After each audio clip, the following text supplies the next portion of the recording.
I stood outside my childhood home on Christmas Eve, wearing a thrift store coat and carrying a fake damaged purse. Inside, my family celebrated my sister Madison's promotion to CEO with a $500,000 salary.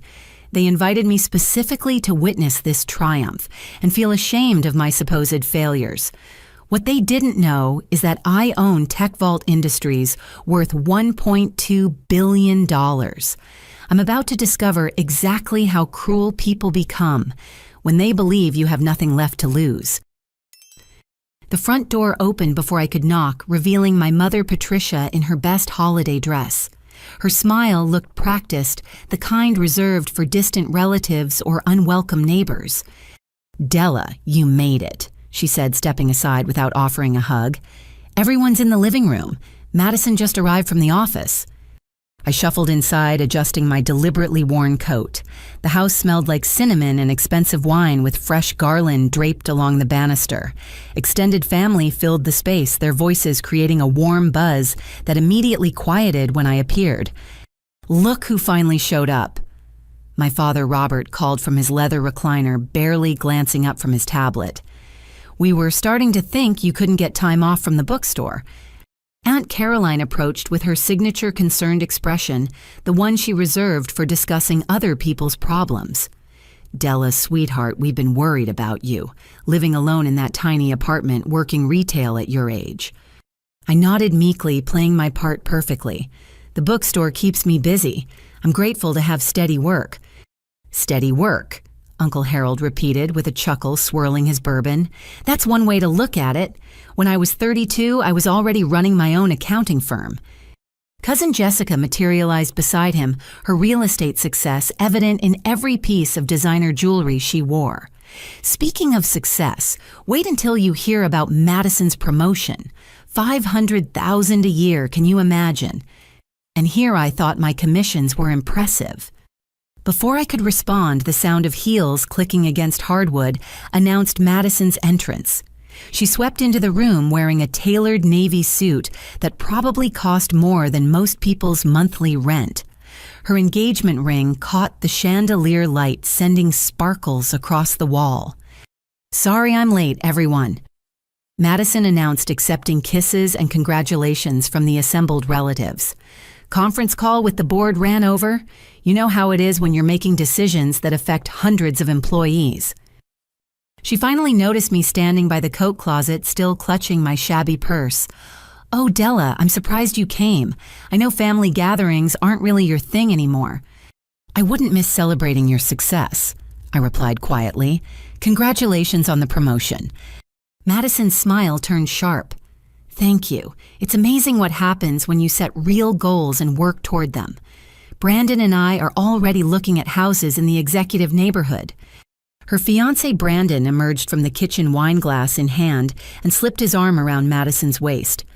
"We're thinking something with a home office and guest quarters. Della, you should see the properties we've been touring. The smallest one is 4,000 square feet." "That sounds wonderful," I murmured, watching how they all leaned in to hear about Madison's achievements while positioning themselves to avoid extended conversation with me. Grandmother Rose hobbled over with her cane, shaking her head sadly. "Della, dear, what happened to that bright girl who won the science fair in high school? You had such potential." "Sometimes life takes unexpected turns," I said, maintaining my defeated demeanor. "Unexpected turns," my mother repeated, beginning to arrange appetizers on the coffee table. "That's certainly one way to describe it. Madison, tell everyone about your new office. The photos you showed us were incredible." As Madison launched into a detailed description of her corner office with city views, I observed how the catering staff moved efficiently through the space. My parents barely acknowledged their presence, treating them like furniture. The servers were polite and professional, but I caught the subtle eye rolls when my family made demanding requests without saying please or thank you. The conversation flowed around me like water around a stone. They discussed Madison's corporate achievements, Brandon's law firm partnership track, Jessica's latest real estate deals, and Uncle Harold's retirement plans. When someone occasionally directed a question my way, it carried the tone of obligatory politeness rather than genuine interest. Della works at that little bookstore downtown. My mother explained to a family friend who asked about my job. It's not much, but it keeps her occupied. Books are nice, the friend replied with the kind of smile people use when they can't think of anything encouraging to say. Madison positioned herself near the mantel where my parents had displayed her corporate headshots and recent press clippings. I never expected to reach CEO level so young, but when opportunity knocks, you have to be ready to answer. And some of us are ready, Uncle Harold added pointedly, while others are still figuring things out. The barb hit its intended target, but I absorbed it without reaction. Instead, I watched my family's dynamics, noting how they competed for Madison's attention while collectively dismissing my presence. It was like watching a nature documentary about pack behavior. As the evening progressed, I overheard my parents talking quietly in the kitchen while arranging dessert plates. They didn't notice me standing in the hallway, and their words carried clearly through the open doorway. "Are you sure about tonight?" my father asked. "It seems a bit harsh even for our standards." "She needs a wake-up call," my mother replied firmly. Madison's success highlights how far behind Della has fallen. Maybe seeing the intervention materials will motivate her to make some changes. The whole family's committed to it. Everyone agreed. We can't enable her mediocrity forever. Madison prepared talking points for each person, and we have the employment applications ready. It's time for some tough love. My stomach clenched as I realized they had planned something far worse than simple embarrassment. This wasn't just a celebration of Madison's success. It was a coordinated attack designed to break down what little confidence they believed I had left. They had no idea they were about to humiliate someone who employed over 3,000 people and had built a technology empire from scratch. I slipped back into the living room where Madison was discussing her company's upcoming expansion plans. The family hung on every word, asking intelligent questions and offering enthusiastic support. The contrast with their treatment of me couldn't have been more stark. "Tomorrow's going to be even more exciting," Madison announced, checking her phone. "I'm finalizing a partnership that could change everything." Dinner proceeded with ceremonial precision, each course accompanied by toasts to Madison's achievements.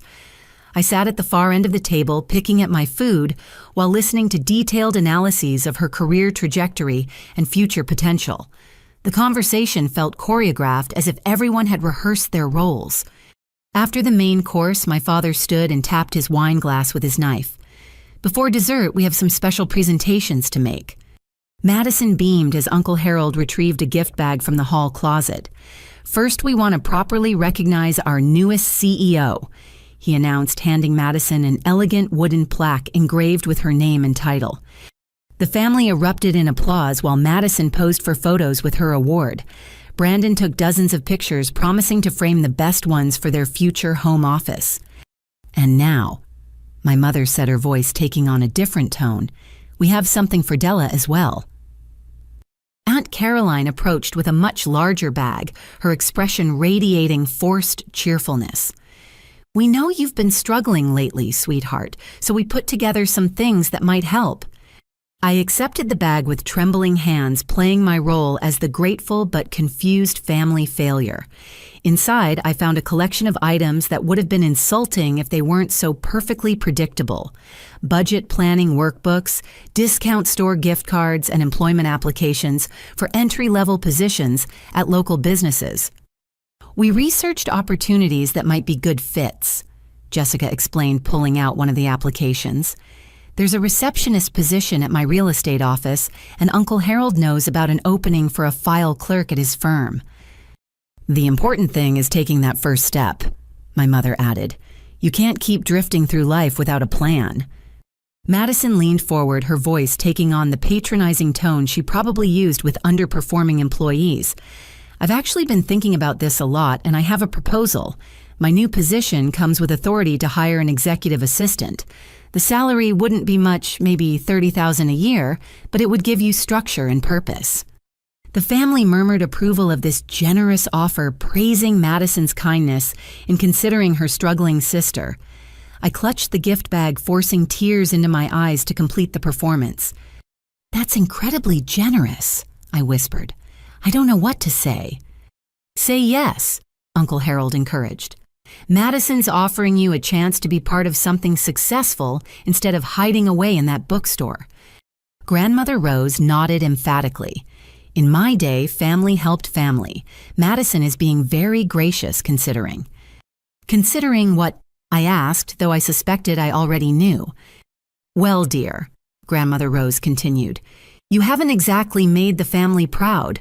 While Madison was building her career, you were content with minimum wage work and that cramped little apartment. It's time to accept help from people who know better." Brandon cleared his throat and leaned back in his chair. "Actually, I might be able to help too. My law firm handles networking events, and I could introduce you to some contacts. You'd need to work on your presentation, maybe update your wardrobe, but there might be opportunities for someone willing to start at the bottom." His eyes lingered on me in a way that made my skin crawl, and I realized his offer came with implications that had nothing to do with professional networking. "The timeline is perfect." Madison continued oblivious to her fiancé's inappropriate undertones. "I start my new role January 2nd, and I'll need an assistant immediately. You could give your bookstore notice after the holidays." My father pulled out his phone and began typing. "I'm making notes of everyone's suggestions. We should create an action plan with specific deadlines and accountability measures." "Accountability is crucial," Aunt Caroline agreed. "We can't let emotions override practical decisions. Della needs structure, not sympathy." As they discussed my future as if I were a project to be managed, I noticed how their language had shifted. They spoke about me in third person despite my presence at the table, reducing me to a problem requiring their collective solution. "Has anyone considered what Della actually wants?" I asked quietly. The question seemed to surprise them, as if they hadn't expected me to participate in planning my own life. "What you want and what you need are two different things," my mother replied firmly. "Sometimes family has to make difficult decisions for the greater good." "The greater good," I repeated, testing the phrase. Madison set down her wine glass and adopted her corporate executive posture. "Look, I know this feels overwhelming, but successful people surround themselves with other successful people. You've been isolated too long, making decisions based on limited perspective." "Limited perspective," I echoed. "Exactly," Uncle Harold jumped in. "You're thinking small because your world has become small. Working in retail, living alone, no real social connections. It's not healthy." Jessica nodded sagely. "When I started in real estate, I had to completely change my mindset. Stop thinking like a consumer and start thinking like a business owner. You need that same kind of transformation." "What kind of transformation?" I asked. "Accept reality," my father said bluntly. "You're 32 years old with nothing to show for it. No career advancement, no significant relationships, no assets worth mentioning. Madison is offering you a lifeline." The room fell silent as his words hung in the air. I looked around the table at faces that ranged from sympathetic to impatient, all unified in their certainty that they understood my life better than I did. "There's one more thing," Madison said, her voice taking on the tone of someone about to deliver particularly good news. "Brandon and I have an announcement that makes this family gathering even more special." She stood and took Brandon's hand, her engagement ring catching the dining room light. "We're pregnant. The baby's due in August." The family exploded into congratulations and excited chatter about nursery plans and baby names. In the midst of the celebration, Madison turned to me with a smile that didn't reach her eyes. "This baby will inherit everything worthwhile in the family legacy," she announced. "Since you've chosen not to contribute to our family's success, maybe you could contribute by helping with childcare. It would give your life real purpose." The suggestion hung in the air like a challenge. They wanted me to become the family servant, grateful for the opportunity to orbit around Madison's achievements while contributing my labor to support her growing empire. "I'd be honored to help with the baby," I said softly, maintaining my facade while internally marveling at their audacity. "Wonderful!" My mother clapped her hands together. See how much better things feel when we work together, Della. You could move back home and help with the baby while working as Madison's assistant. It's a complete solution. As they continued planning my diminished future, I realized this intervention wasn't about helping me succeed. It was about ensuring I accepted my place as the family failure, grateful for whatever scraps they chose to offer. They needed me to stay small so they could feel big. The evening was about to take an even more interesting turn. After the intervention presentations, the family migrated back to the living room for coffee and dessert. Madison settled into the center seat, accepting continued congratulations on both her pregnancy and her professional achievements. The conversation naturally gravitated toward her new role in the company's expansion plans. Tell us more about this CEO position. Uncle Harold requested, settling into his favorite chair with a fresh bourbon. What kind of company is RevTech Solutions exactly? Madison's eyes lit up with the fervor of someone passionate about their work. We're a technology consulting firm specializing in data analytics and software implementation for large corporations. My promotion puts me in charge of our biggest growth initiative ever. That sounds impressive, Jessica said. But what does it actually mean in terms of revenue and market position? We're positioning ourselves to become a major player in the enterprise technology space, Madison explained. The consulting market is worth billions, and we're targeting Fortune 500 companies that need sophisticated tech solutions. Brandon pulled out his phone and began researching. Madison's being modest. RevTech has grown 300% in the past 2 years. She's been instrumental in landing several major contracts. Speaking of major contracts, Madison said, unable to contain her excitement, I'm about to close the biggest deal in company history. We're talking about a partnership that could double our annual revenue overnight. My father leaned forward with interest. What kind of partnership generates that level of impact? A technology giant wants to use our services for a massive infrastructure overhaul, Madison replied. The contract is worth millions, and the client specifically requested me to handle the relationship. Aunt Caroline set down her coffee cup with a gentle clink. Which company? Anyone we'd recognize?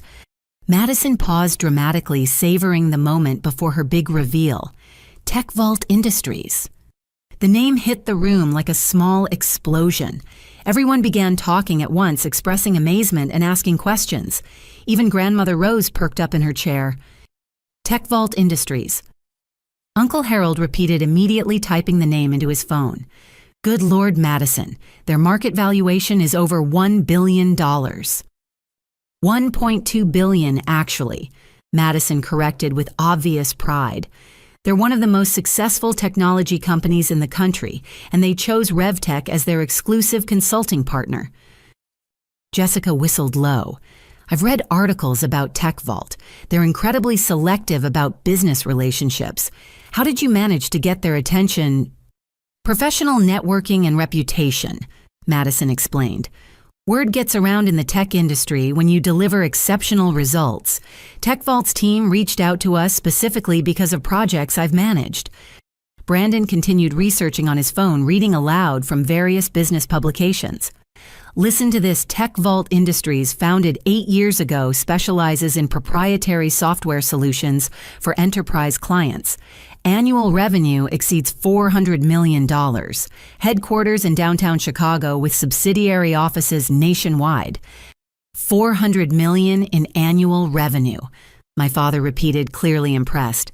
Madison, this partnership could transform your entire career trajectory. That's exactly what I'm thinking, Madison agreed. TechVault's owner is famously private, but the executive team I've been working with treats me like a peer. They recognize talent when they see it.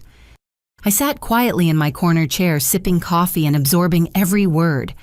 They had no idea they were discussing my company, my employees, my revenue streams. The irony was almost overwhelming. What do you know about TechVault's leadership? Aunt Caroline asked.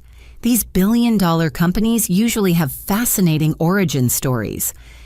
Brandon read from his screen. The founder and primary owner remains anonymous, but business publications describe them as a visionary entrepreneur who built the company from nothing. Most articles focus on TechVault's innovative solutions and company culture rather than personal details about leadership. Anonymous ownership is smart, Uncle Harold observed. Keeps the focus on business results rather than celebrity status. I respect that approach. Madison nodded emphatically. Exactly.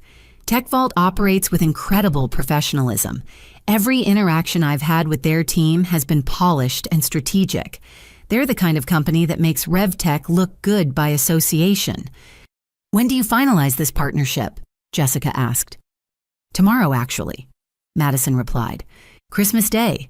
The TechVault team wanted to meet before the new year, and I wasn't about to let holiday timing interfere with this opportunity. My mother frowned slightly. Working on Christmas seems unusual. Are you sure this company has proper work-life balance? Mom, this is a billion-dollar deal. Madison laughed. I'd work on Christmas morning if they asked. Besides, the meeting is just a formality to sign documents and discuss implementation timelines. Brandon found another article and began reading. TechVault Industries maintains subsidiary operations in over 40 states, including retail partnerships and community investment programs. The company has donated millions to literacy initiatives and educational technology programs. Philanthropy is usually a good sign, Grandmother Rose commented. Companies that give back to communities tend to be ethical business partners. That's what impressed me most during our negotiations, Madison said. TechVault's representatives ask detailed questions about RevTech's community involvement and employee treatment. They're not just interested in profits. Uncle Harold chuckled. Smart business practice. Ethical partnerships reduce legal risks and create better long-term relationships. This TechVault owner clearly understands sustainable business principles. As they continued discussing TechVault's business practices and community reputation, I marveled at how close they came to understanding who they were really talking about. Every charitable initiative they praised, every business decision they admired, every innovative solution they celebrated, I had personally designed and implemented those programs. The meeting location is a bit unusual, though, Madison added almost as an afterthought. Instead of TechVault's main headquarters, they want to meet at some subsidiary address downtown, probably a smaller office space they use for confidential negotiations. What's the address? My father asked. Madison pulled out her phone and scrolled through emails. 327 Oak Street. It's listed as a TechVault subsidiary location, though I'm not sure what kind of operation they run there. My blood ran cold. 327 Oak Street was my bookstore's address. TechVault officially owned the building through a subsidiary corporation, but Madison was about to walk into my workplace expecting to meet with mysterious executives. Oak Street, Jessica mused. That's downtown near the Arts District. Isn't it interesting choice for a tech company meeting? Tech companies often use unconventional spaces for creative brainstorming, Brandon offered. Maybe it's their innovation lab or something similar. Madison shrugged. Whatever it is, I'll be there at 2 o'clock sharp tomorrow afternoon. This meeting represents everything I've worked toward in my career. As the family continued speculating about TechVault's business operations and my sister's bright future, I realized I was facing an impossible situation. In less than 24 hours, Madison would arrive at my bookstore, expecting to meet with TechVault executives, completely unaware that her despised sister owned the company she was so desperate to impress. The evening had just become infinitely more complicated. The family's fascination with TechVault Industries prompted an impromptu research session. Brandon connected his laptop to the television screen, and soon everyone was gathered around viewing the company website and news coverage. I watched from my peripheral position as they dissected every public detail about my business empire. Look at this employee satisfaction rating. Jessica pointed at the screen.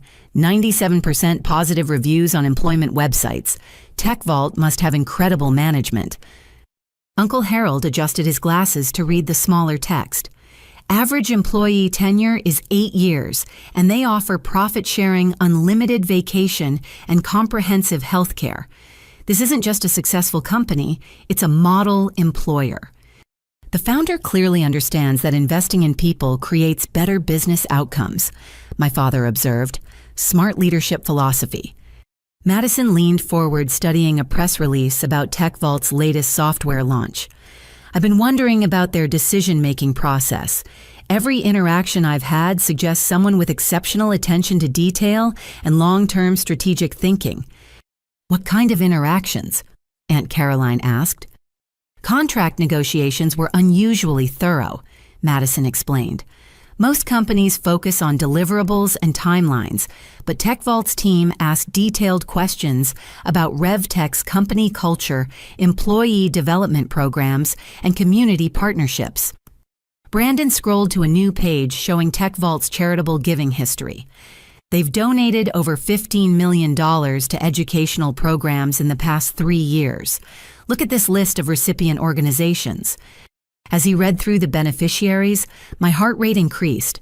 Several organizations on the list received funding through programs I had personally designed, including the literacy initiative at my own bookstore. The Riverside Literacy Project. Brandon read, Downtown Chicago Food Bank, Prairie Elementary School Technology Program, Oakwood Community Center After School Program. Those are all local organizations, my mother noted. TechVault's owner must have strong ties to the Chicago area. Grandmother Rose squinted at the screen. That's wonderful. Too many wealthy people forget about their own communities once they achieve success. Here's an interesting article, Jessica said, taking control of the laptop. Business Weekly published a profile last year speculating about TechVault's anonymous founder. Listen to this analysis. She began reading aloud. Industry sources describe TechVault's leadership as methodical, innovative, and intensely private. The company's rapid growth suggests an entrepreneur with both technical expertise and exceptional business instincts. Several competitors have attempted to recruit TechVault's founder through intermediaries, but all approaches have been politely declined. Loyalty is rare in the tech industry, Uncle Harold commented. Most successful entrepreneurs jump between ventures or sell to larger corporations. TechVault's founder seems committed to building something lasting. Madison retrieved her own phone and pulled up TechVault's LinkedIn profile. Their company posts focus on employee achievements and community impact rather than self-promotion, very different from most corporate social media strategies. What about photos of leadership? My father asked. Most companies showcase their executive team. Brandon navigated to TechVault's About page, which featured photos of department heads and senior managers, but conspicuously avoided any images of the primary owner. Just staff profiles for regional directors and project managers. The founder maintains complete anonymity. Smart move, Jessica said. Avoiding personal publicity allows focus on business results. Too many entrepreneurs become celebrities and lose sight of actual company performance. As they continued exploring TechVault's digital presence, I noticed how their research kept circling back to community involvement and employee treatment. Every article review and business profile emphasized the company's ethical practices and long-term thinking. Here's something fascinating, Aunt Caroline announced, reading from a trade publication on her own phone. TechVault has never laid off employees even during economic downturns.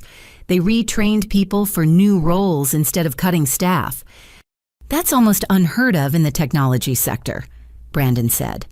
Most companies prioritize quarterly earnings over workforce stability. Madison looked thoughtful. During our negotiations, TechVault's representatives asked how RevTech handles employee development during difficult periods. I thought it was an unusual question, but now it makes sense. They're evaluating potential partners based on values alignment, my father concluded. TechVault wants to work with companies that share their approach to business ethics. Uncle Harold nodded approvingly. Madison, you're partnering with exactly the right kind of organization. This relationship could define RevTech's reputation for decades. As they continued their research, Brandon discovered a collection of photos from various charity events TechVault had sponsored. The images showed company representatives presenting large donation checks to local organizations. but the photos were carefully composed to avoid revealing the identity of senior leadership. "Look at this one," he said, pointing to a particularly blurry image from a literacy fundraiser. "There's someone in the background presenting a $50,000 check to the Riverside Library Foundation, but the lighting makes it impossible to see their face clearly." The family passed Brandon's phone around each person, studying the shadowy figure in the photograph. When the phone reached me, I recognized the image immediately. It was from last year's literacy gala, where I had personally delivered funding for expanded programming. "The woman looks young," Aunt Caroline observed when the phone returned to her. "Probably in her 30s. That's impressive leadership for someone so early in their career." Jessica took another look. "The posture and clothing suggest someone comfortable with public speaking, but not interested in personal attention, very focused on the cause rather than photo opportunities." Madison studied the image intently. "There's something familiar about the silhouette, but I can't place it. Maybe I've seen similar photos from other Tech Vault events." "Familiar?" how my mother asked. "Just a general sense of recognition," Madison replied with a shrug. "Probably nothing specific. Successful women in business often have similar professional presence." Uncle Harold laughed. "Once you're working directly with Tech Vault, you'll probably meet their leadership team eventually. This anonymous founder can't stay invisible forever." "Actually, I'm hoping tomorrow's meeting will provide more insight into company leadership," Madison said. "Major partnerships usually involve senior executives, even if the founder remains private." Brandon closed his laptop and disconnected it from the television. "You're incredibly fortunate, Madison. Tech Vault represents everything RevTech aspires to become. This partnership is like getting mentored by industry legends." "That's exactly how I see it," Madison agreed. "Working with Tech Vault will elevate RevTech's reputation and open doors to opportunities we could never access independently." The family began discussing Madison's career trajectory and the potential long-term benefits of the Tech Vault relationship. They speculated about expansion possibilities, increased revenue projections, and the professional networking opportunities that would inevitably follow. "This could be the beginning of something extraordinary," my mother said, beaming with pride. "Madison, you've positioned yourself to learn from the best in the industry." As they continued celebrating Madison's impending success, I sat quietly absorbing the irony of their enthusiasm. Tomorrow, Madison would discover that her despised sister was the anonymous founder they had spent the evening researching and admiring. The woman they considered a failure had built exactly the kind of company they respected most. The revelation was going to shatter more than just Madison's expectations. As the evening progressed into its final phase, the family's energy reached new heights of celebratory excitement. Madison had become the undisputed center of attention, fielding questions about her future plans and accepting advice from relatives eager to contribute to her success story. "Let's toast properly," Uncle Harold announced, retrieving an expensive bottle of champagne from the kitchen. "This Tech Vault partnership deserves recognition with something better than wine." While he worked on opening the champagne, Madison's phone buzzed with an incoming call. She glanced at the screen and immediately straightened in her chair. "It's Tech Vault," she announced to the room. "I need to take this privately." She stepped into the hallway, leaving the family to speculate about the purpose of the call. I strained to catch fragments of conversation, but Madison spoke too quietly for clear eavesdropping. When she returned after 10 minutes, her expression mixed excitement with slight confusion. "Everything all right?" Brandon asked.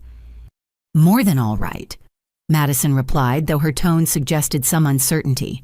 "That was Sarah Chen, Tech Vault's executive coordinator. She confirmed tomorrow's meeting and provided some additional details." "What kind of details?" my father inquired. Madison consulted her phone notes. "The meeting location is definitely 327 Oak Street, but it's not exactly what I expected. According to Sarah, the building houses multiple Tech Vault operations, including some kind of research facility and community outreach center." "Research facility," Jessica repeated. "That makes sense for a technology company, probably where they develop new software solutions." Sarah also mentioned that Tech Vault's founder specifically requested to handle this meeting personally. Madison continued. Apparently, RevTech's proposal impressed them enough to warrant direct involvement from company leadership. The family erupted in excited congratulations, praising Madison's achievement in attracting personal attention from such a successful entrepreneur. Uncle Harold finally managed to open the champagne and began pouring glasses for everyone. "This is unprecedented," Brandon said, accepting his glass. "Anonymous billionaires don't take personal meetings with potential partners. Madison, you've accomplished something extraordinary." "What else did Sarah tell you?" Aunt Caroline asked. Madison scrolled through her notes. "The meeting is scheduled for exactly 2 o'clock tomorrow afternoon. Sarah emphasized punctuality and mentioned that the founder appreciates direct communication and thorough preparation." "Sounds like someone who values professionalism," my mother observed. "You'll fit right in with their corporate culture." "There was one unusual request," Madison added. "Sarah suggested I bring any family members who might be interested in learning about TechVault's community partnerships. She said the founder enjoys discussing local business relationships." Uncle Harold raised his eyebrows. "Bringing family to a business meeting is unconventional, but if they're genuinely interested in community connections, it could demonstrate RevTech's local roots." "Should we come?" Jessica asked eagerly. "I'd love to meet someone who built a billion-dollar company from scratch." Madison considered the suggestion. Sarah specifically mentioned that the founder values authentic relationships over formal business presentations. Having family support might actually strengthen our partnership proposal. "Where exactly is this meeting location?" my father asked. "We should coordinate transportation and arrival times." 327 Oak Street, Madison repeated. "It's in the Arts District near that little bookstore where Della works. Actually, that's probably convenient for you, Della. You could introduce us to the neighborhood and maybe even show us around before the meeting." My throat constricted as I realized the impossible situation developing. Madison wanted me to guide the family to my own business for a meeting with myself. The irony was becoming almost unbearable. "I'd be happy to help with directions," I managed to say. "Perfect." Madison smiled, the first genuinely warm expression she'd directed toward me all evening. "You could even open the bookstore early tomorrow and let us wait there until meeting time. It would be convenient and show the TechVault team that RevTech has strong local connections." Brandon pulled out his phone again. "I'm curious about this building. Let me see if I can find any additional information about TechVault's operations there." He searched for several minutes while the family continued toasting Madison's success. When he looked up, his expression showed mild confusion. "This is interesting," he said. "The building registration lists TechVault Industries as the primary owner, but public records show it operating as a bookstore and community center. Very unusual for a technology company. Maybe they're using retail operations as research facilities," Jessica suggested. "Some companies test new technologies in real-world environments before wider implementation." Madison nodded thoughtfully. "That would explain why they're interested in community partnerships. Direct interaction with local businesses and customers provides valuable market research." "Della," Uncle Harold said, turning toward me, "you work in that area. Have you noticed any unusual technology installations or research activities in nearby businesses?" I shook my head carefully. The neighborhood is pretty traditional. Most businesses focus on arts, crafts, and local services. Nothing that seems particularly high-tech. "Well, tomorrow we'll get answers to all our questions," my mother said, raising her champagne glass. "To Madison's success and the beginning of an exciting new chapter." The family toasted enthusiastically while I struggled with the growing complexity of my situation. In less than 18 hours, I would need to reveal my identity to people who had spent the evening treating me like a charity case, while simultaneously celebrating their respect for the company I had built. Madison's phone buzzed again, this time with a text message. She read it quickly and smiled broadly. "Sarah just confirmed that tomorrow's meeting will include a comprehensive tour of TechVault's local operations," she announced. "The founder wants to demonstrate their commitment to community investment and long-term business relationships." "A personal tour from a billionaire entrepreneur," Grandmother Rose marveled. Madison, this is turning into something much bigger than a simple business meeting. I know. Madison replied, her excitement barely contained. Sarah mentioned that the founder rarely takes time for extended discussions with potential partners. This represents a level of interest that could transform RevTech's entire future. As the family continued celebrating and planning for tomorrow's extraordinary opportunity, I excused myself to the bathroom and finally allowed myself to process the surreal situation I had created. Tomorrow, I would reveal that the family failure they had just humiliated owned the company they respected most. The look on their faces would be worth every moment of tonight's performance. Christmas morning arrived gray and cold, with snow beginning to fall as my family gathered at my parents' house for breakfast before the Tech Vault meeting. Despite the holiday conversation focused entirely on Madison's afternoon appointment and the potential implications for her career. I barely slept last night, Madison confessed, adjusting her carefully chosen navy suit. This meeting could change everything. You look perfect, my mother assured her. Professional but approachable. Exactly the impression you want to make on a potential business partner. Brandon straightened his tie and checked his watch. We should leave by 1:30 to ensure punctual arrival. First impressions matter enormously with successful entrepreneurs. The family had decided to attend the meeting as a show of support for Madison, positioning themselves as evidence of RevTech's strong local connections and family values.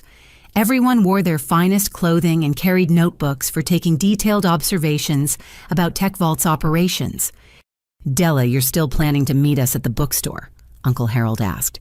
We'll need someone familiar with the neighborhood to help us navigate. I'll be there early to make sure everything is ready, I replied, struggling to keep my voice steady. At 1:15, I watched from my bookstore window as my family's cars pulled up outside. Madison emerged, first followed by my parents, Brandon, Uncle Harold, Aunt Caroline, Jessica, and even Grandmother Rose, who had insisted on witnessing this historic moment despite her mobility challenges. I unlocked the front door and greeted them with the same meek demeanor I had maintained throughout the previous evening. Welcome to my workplace. The meeting location should be somewhere nearby. Madison looked around the bookstore with polite interest while the others examined the shelves and comfortable reading areas. This is charming, Della. Very cozy and welcoming. Tech Vault probably chose this neighborhood because of its authentic community atmosphere. Where exactly are we supposed to meet these executives? My father asked, checking his phone for the time. According to the address Sarah provided, it should be this exact building. Madison replied, consulting her email. 327 Oak Street, but I don't see any obvious entrance to technology facilities. I took a deep breath, knowing the moment had arrived to begin my revelation. Actually, there might be something you need to see. I walked to the back corner of the bookstore and pressed a concealed button hidden behind a row of classic literature volumes. A section of the bookshelf swung inward, revealing a modern glass door leading to a sophisticated office space beyond. What is that? Jessica gasped. Executive offices, I replied, simply stepping through the hidden entrance. The family followed me into a sleek conference room furnished with cutting-edge technology, floor-to-ceiling windows overlooking the city, and walls displaying Tech Vault Industries awards and certifications. A massive curved desk dominated the far end of the space with multiple computer monitors showing real-time business analytics and market data. This is incredible, Brandon whispered, staring at the sophisticated setup. Tech Vault built executive facilities behind a bookstore facade. Brilliant security strategy. Madison approached the desk area cautiously as if entering sacred space. The attention to detail is extraordinary. This office probably cost more than most people's houses. I moved behind the executive desk and activated the main computer system. Multiple screens illuminated, displaying Tech Vault Industries dashboards, financial reports, and operational summaries. The family gathered around, mesmerized by the scope and complexity of the data flowing across the monitors. Della, we should probably wait outside, my mother said nervously. This is private corporate space and we don't want to interfere with important business equipment. Actually, I said, settling into the leather executive chair. "I think it's time we talked." Something in my tone made them all turn to look at me directly. For the first time in years, I had their complete attention. "I am the Tech Vault Industries founder and CEO you've been researching and admiring," I announced calmly. "This is my company, my office, and my meeting with Madison." The silence stretched for nearly 30 seconds as they processed my words. Madison was the first to speak, her voice barely above a whisper. "That's impossible." I opened my laptop and displayed Tech Vault's incorporation documents showing my name as founder and primary shareholder. Then I pulled up bank statements reflecting the company's assets and my personal wealth, followed by business licenses and regulatory filings dating back 8 years. Della Chen Morrison. I read from the legal documents. Founder and CEO, Tech Vault Industries. Personal net worth approximately $1.4 billion as of December 24, 2024. Uncle Harold collapsed into a nearby chair, staring at the evidence spread across the desk. "This has to be some kind of joke or misunderstanding." "No joke." I replied, accessing my executive calendar and showing them months of scheduled meetings with Fortune 500 companies, technology industry leaders, and government officials. I've been running Tech Vault Industries since I was 24 years old. Madison's face cycled through confusion, disbelief, and dawning horror as the implications became clear. "You've been lying to us for years." "I haven't lied about anything," I corrected. "I own the bookstore where I work, along with several other businesses. I've simply never corrected your assumptions about my success or financial situation." My father stared at the computer screens displaying real-time revenue streams and market analytics. "Why would you let us believe you were struggling financially?" "Because I wanted to see how you treated someone you perceived as having no money or social status," I explained. "Last night's intervention demonstrated exactly the kind of people you really are." Aunt Caroline found her voice. "But you acted so grateful for our help and suggestions."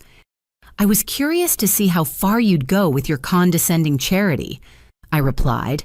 "The employment applications, the budget planning books, Madison's offer to hire me as her minimum wage assistant, it was all quite revealing." Brandon pulled out his phone and began frantically Googling my name combined with Tech Vault Industries. Within moments, he found business articles featuring my company and achievements, though most photos showed me from a distance or in groups where individual identification was difficult. "Here," he said, showing Madison a blurry image from a technology conference. "This woman presenting the keynote speech on innovation leadership. It's definitely Della." Madison grabbed the phone and studied the photo, comparing it to me sitting behind the executive desk. The evidence was undeniable, but she continued shaking her head in denial. "This doesn't make sense," she insisted. "Successful entrepreneurs don't hide in bookstores pretending to be failures." "I wasn't pretending to be anything," I said. "You decided I was a failure and treated me accordingly. I simply didn't correct your assumptions." Jessica finally found her voice. "How long have you known about RevTech's contract proposal?"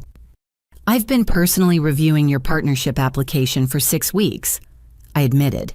"Your initial presentation was impressive, but I always investigate potential partners thoroughly, including their personal relationships and character." The family exchanged horrified glances as they realized the implications. Everything they had said and done in my presence had been observed and potentially reported to the very person Madison was trying to impress. "You've been spying on us," Madison accused. "I've been getting to know the sister who wants to partner with my company," I corrected. Character assessment is a crucial component of business relationship evaluation. Uncle Harold looked around the sophisticated office space with new understanding. All those questions Tech Vault's representatives asked about company culture and employee treatment, that was you evaluating RevTech's values. "Exactly. I don't partner with people who lack integrity or treat others poorly." Madison's phone suddenly rang and she answered automatically before realizing the caller ID showed Tech Vault Industries. "Hello." "Madison, this is Sarah Chen from Tech Vault," came the familiar voice through the speaker. I'm calling to let you know that our CEO has completed her evaluation of the RevTech partnership proposal. Unfortunately, after reviewing all available information, she's decided to decline the contract. Madison's face went white.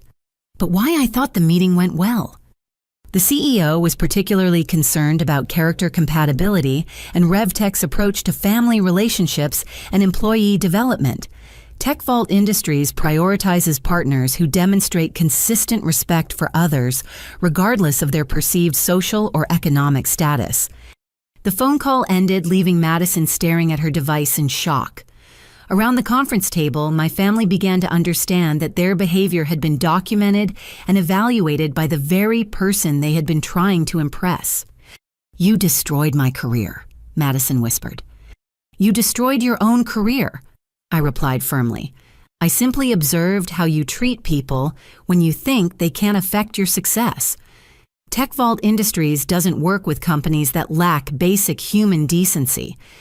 The silence in my office stretched uncomfortably as my family grappled with the complete reversal of everything they thought they understood about our relationships and my place in the world.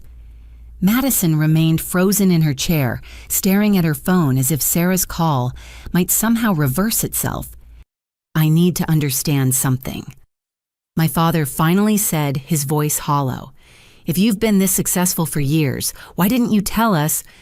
I leaned back in my executive chair, considering how to explain years of accumulated frustration and disappointment.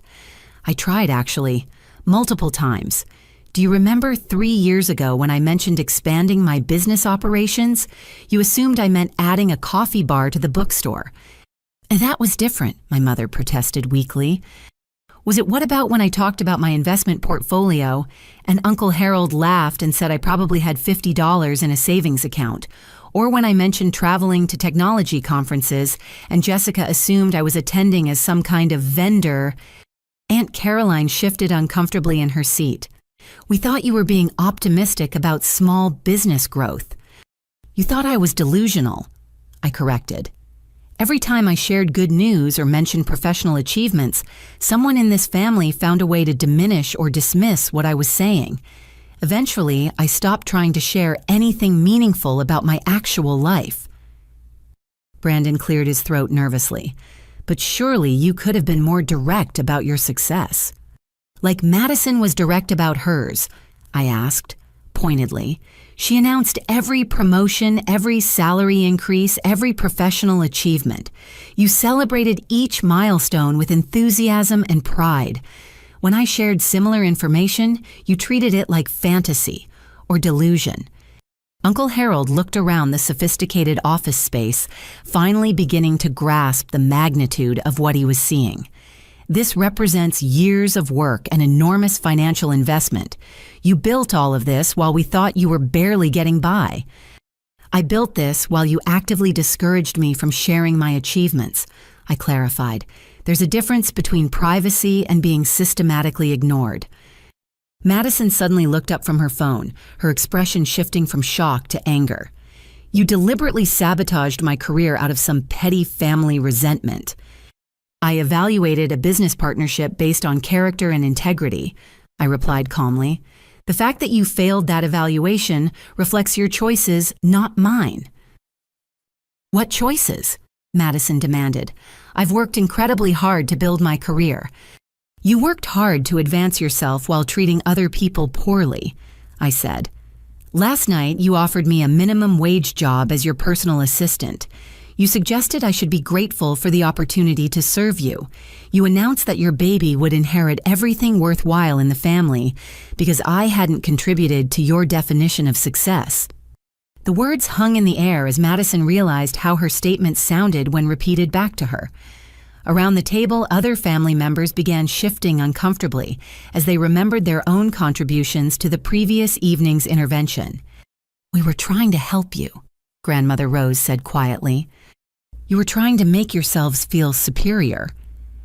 I replied, though my tone remained gentle when addressing her. "Helping would involve asking what I needed or wanted. Instead, you decided what my problems were and imposed your solutions without consulting me." My father rubbed his temples, looking older than he had the night before. What happens now? How do we move forward from this? That depends on whether you're capable of treating me with the same respect you showed Madison when you believed she was successful, I said. Last night proved that your family affection is conditional on perceived social status. Jessica found her voice again. But we love you, Della. We've always loved you. You love the idea of me fitting into your definition of acceptable family roles, I corrected. You were perfectly willing to humiliate me publicly and plan my entire future without my input because you believed I was powerless to resist.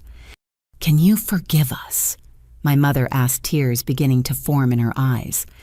I studied her face, looking for genuine remorse rather than simply regret at being caught in their cruelty. Forgiveness requires acknowledgement of what actually happened and commitment to different behavior going forward. What would that look like? Uncle Harold asked. It means treating people with dignity regardless of their job titles, bank account balances, or social status, I explained. It means recognizing that worth isn't determined by salary or professional achievements. Brandon had been unusually quiet since the revelation, but now he spoke up hesitantly. About those networking opportunities I mentioned last night. Were completely inappropriate, I finished. Your suggestions had nothing to do with professional development and everything to do with exploiting someone you perceived as vulnerable and grateful. His face reddened as he realized his behavior had been observed and evaluated by someone with the resources to hold him accountable. I apologize. That was wrong of me. Apologies are meaningful when they're followed by changed behavior, I replied. Madison finally looked up from her phone, her anger beginning to transform into something approaching understanding. I don't know how to process this. Everything I thought I knew about our family dynamics was wrong. Not wrong, I corrected, just incomplete. You knew the family dynamics perfectly well. You simply didn't realize that the sister you were treating poorly had the power to affect your professional aspirations. Will you reconsider the RevTech partnership? She asked quietly. I considered the question carefully. TechVault Industries partners with companies that demonstrate consistent ethical behavior and respect for others. If RevTech can prove that commitment over time, future opportunities might be possible. How would we prove that? Start with how you treat your current employees, especially the ones in junior positions, I suggested. Then examine how you interact with service workers, vendors, and anyone else who can immediately benefit your career advancement. Aunt Caroline leaned forward. What about the rest of us? How do we rebuild relationships with you? The same way you build any healthy relationship, I replied, through consistent respectful behavior over time. Demonstrate that you value me as a person, rather than as someone who might be useful to your own goals. My father looked around the office again, taking in the evidence of success they had completely missed. We failed you as a family, completely and thoroughly. You failed to see me clearly, I agreed. But failure doesn't have to be permanent if you're willing to learn from it. Grandmother Rose struggled to stand with her cane, then slowly walked around the desk to where I sat. I'm ashamed of how we treated you last night. You deserved better from all of us, but especially from me. Her apology carried weight because it came without excuses or attempts to minimize the harm they had caused. I stood and embraced her carefully, appreciating her willingness to acknowledge the truth without deflection. Thank you for saying that, I replied. It means more than you know.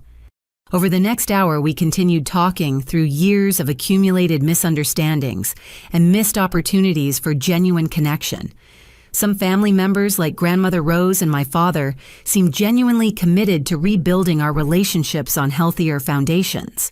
Others, particularly Jessica and Uncle Harold, appeared more concerned about potential financial opportunities than actual family reconciliation.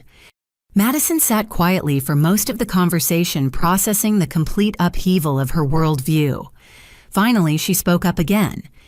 I need to apologize for more than just last night, she said slowly. I've spent years competing with you instead of supporting you. I thought your lack of obvious success made my achievements look better by comparison. Success isn't a zero-sum game, I replied. Your achievements don't become less meaningful because other people also succeed. I know that now, she said, but I didn't know it then, and I let that ignorance damage our relationship. As Christmas Day afternoon progressed, we began the difficult work of rebuilding family connections based on honesty rather than assumptions. Some relationships would recover more easily than others, but the conversation had established a foundation for authentic connection rather than the performative dynamics that had dominated our interactions for years.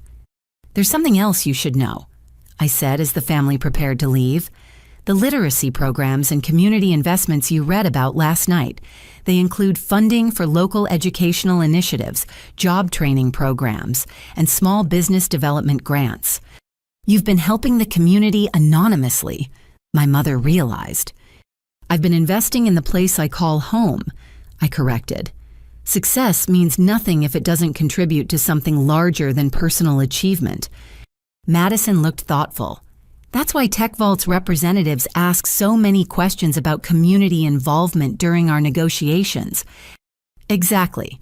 I partner with organizations that share my commitment to lifting others up rather than stepping on them to climb higher.